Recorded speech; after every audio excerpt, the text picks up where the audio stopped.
Hi guys, Chisom here. Welcome to my YouTube channel.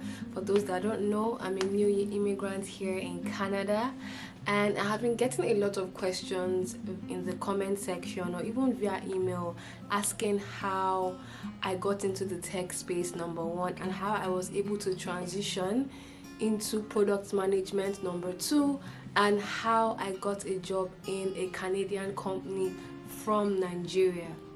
So I'm going to just start with how I even got into the tech space. For context, I actually studied mechanical engineering in the University of Lagos. Yes, your girl is an engineer, but I didn't end up practicing. So during my NYSC, I just told myself that, you know what, I wasn't going to waste that 1 year. I was going to use that 1 year to work in a place that would set me higher when I stop my NYSC, because you know that NYSC is a period where some people can decide to just waste it, but I didn't want to do that, and I knew that I didn't want to work in an engineering firm like a factory or something like that. So at that point in my life, I really loved finance, and I still do, and I told myself that I wanted to work in the finance industry. So one of my classmates at the time just sent me an invite saying that okay, there was a program happening in Unilag Auditorium, and the guy just knew that I loved to go for things like this because a lot of finance companies were coming, MDs, CEOs were coming to give a speech and all of that. So I took a look at the event, took a look at people that were coming. I saw that the CEOs of some finance companies were coming, like FMDQ and the likes. So I just told myself that, you know what, I'm going to go to this event, even though it was so last minute. Like, if the event was today, my friend sent it to me like yesterday, and usually I don't do last minute things, I prefer not to, but this time around I was like, you know what, I'm going to go to that event and see what I can take out of it, because I am looking for NYSC placement, right? So I went to that event, and eventually I mustered up the courage to talk to the CEO of FMDQ at the time. I don't know if it has changed because that's like over 5 years ago, right?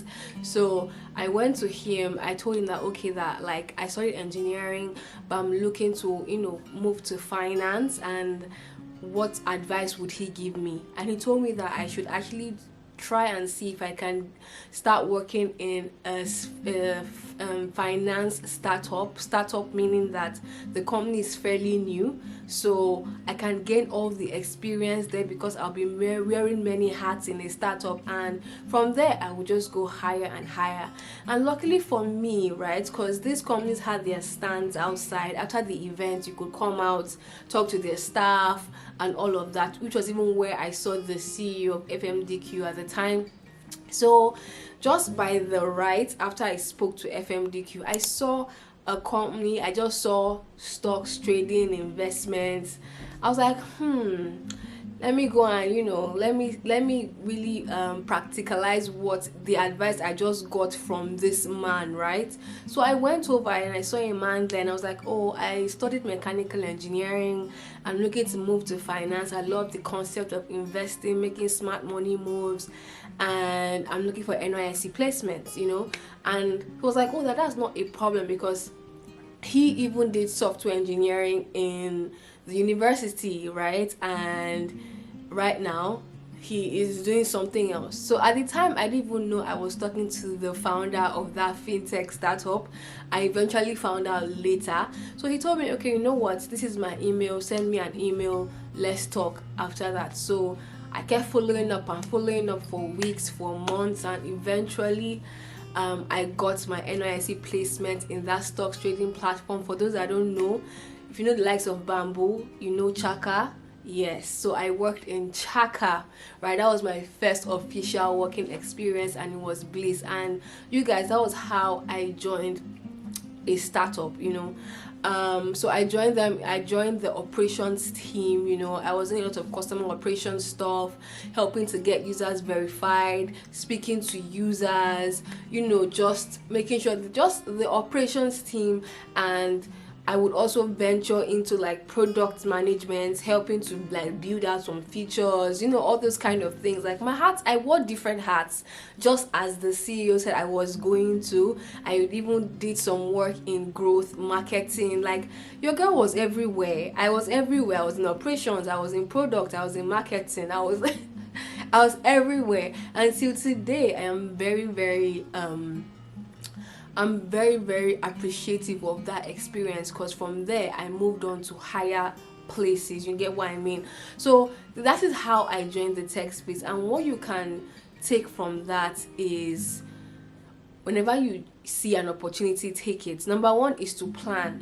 Obviously I planned. I said, okay, this is what I want to do for my NYSC, and I followed through with the plan, right? I saw the opportunity, I took it, I mustered up. It wasn't easy going to go and talk to CEO of FMDQ, guys. It wasn't easy, but I had to muster up that courage and say, see, we die here. The only thing they can tell me is no, or my friend girl are here, or something. But it didn't turn out that way. So yeah, that's what you can pick from there. So you guys, reach out to those people, go to those events, network, have a plan, make a plan, whatever. Yeah, so that's how your girl joined the tech space, the fintech space, right? So after that, I went on to work with I was still in operations, but I just knew I wanted to move to product management. I went on to work with a US unicorn, another fintech startup, right? And I initially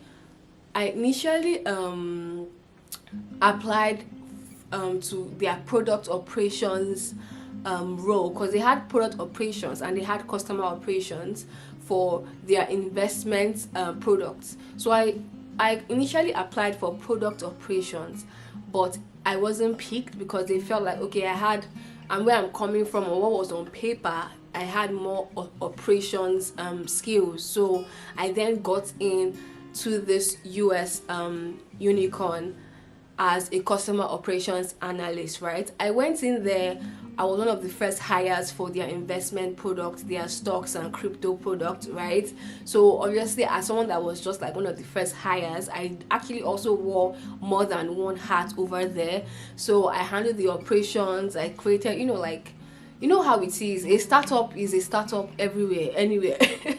So I did all that, and I now started trying to see if I could transition into product management internally, because at a point I actually started doing product operations role, because the person doing the product operations for the investment bit actually moved, so I then took over. So I was now trying to actually transition fully to product management, but unfortunately it didn't work out, right? So your girl started applying. Mind you, I'm not going to lie to you, because I really wanted to do product management.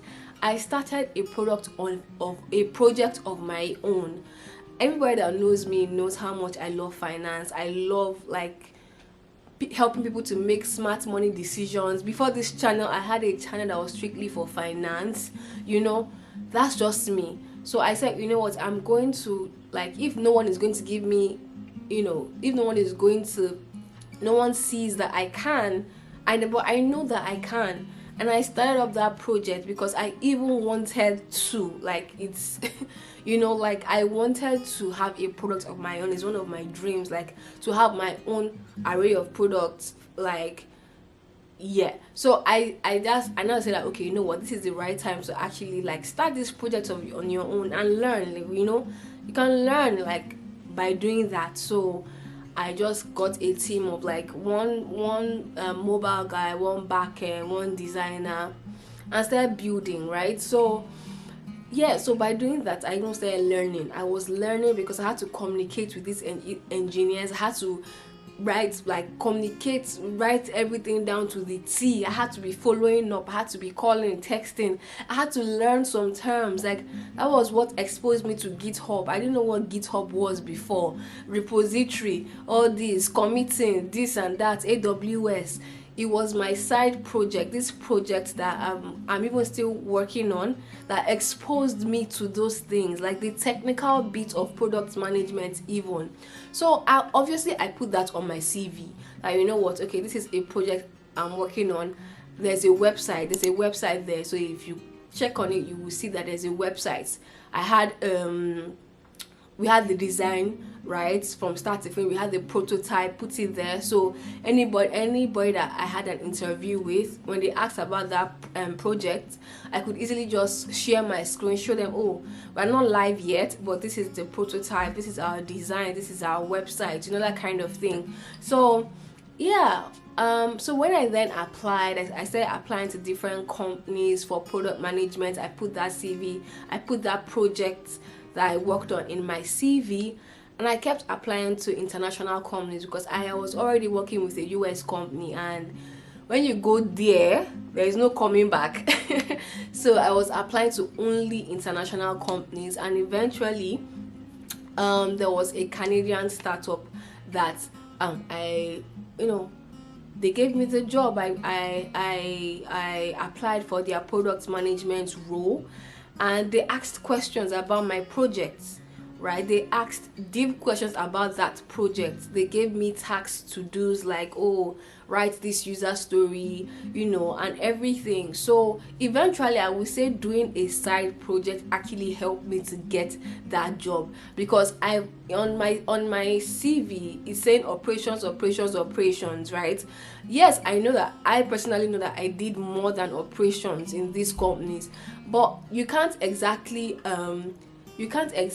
prove that except by talking.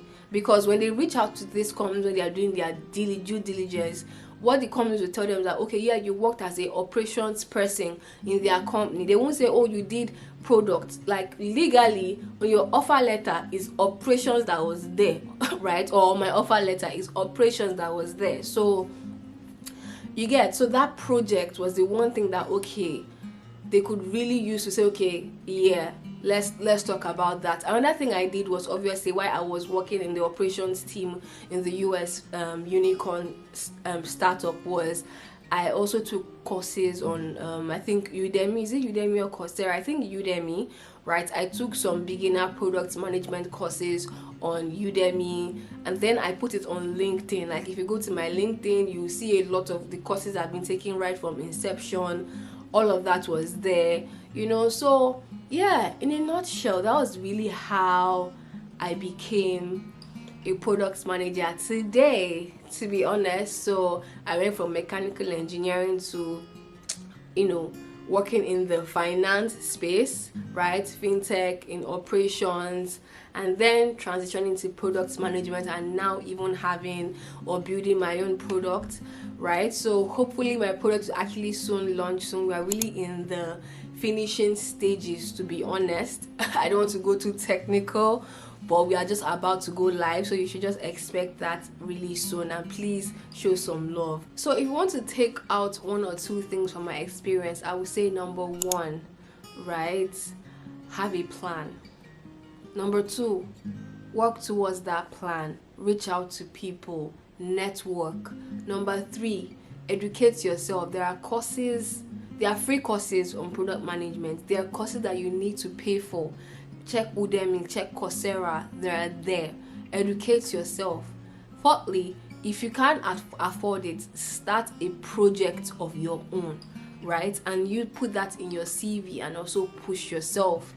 Also, fifthly, if there's a word like that, if you're already in the tech space looking to transition internally, just start trying to get your hands dirty. Because what I did then when I was working with the US unicorn was I got to a point where I was having daily calls with engineers, talking about, okay, this is what the users want, this is what I suggest we should do, this is how this feature is working, this is that. I got to that point. So also, wherever you are, try as much as possible to start working with the product team in your company. That way you also learn bits and pieces of different things, so getting your hands dirty. So I think, yeah, so that I'll say, if you can learn 5 things from this video that I have published today, these are the 5 things that you should take away from this video. So yeah, that's pretty much the end of this video. I hope you find it useful. I will see you in my next video. Bye.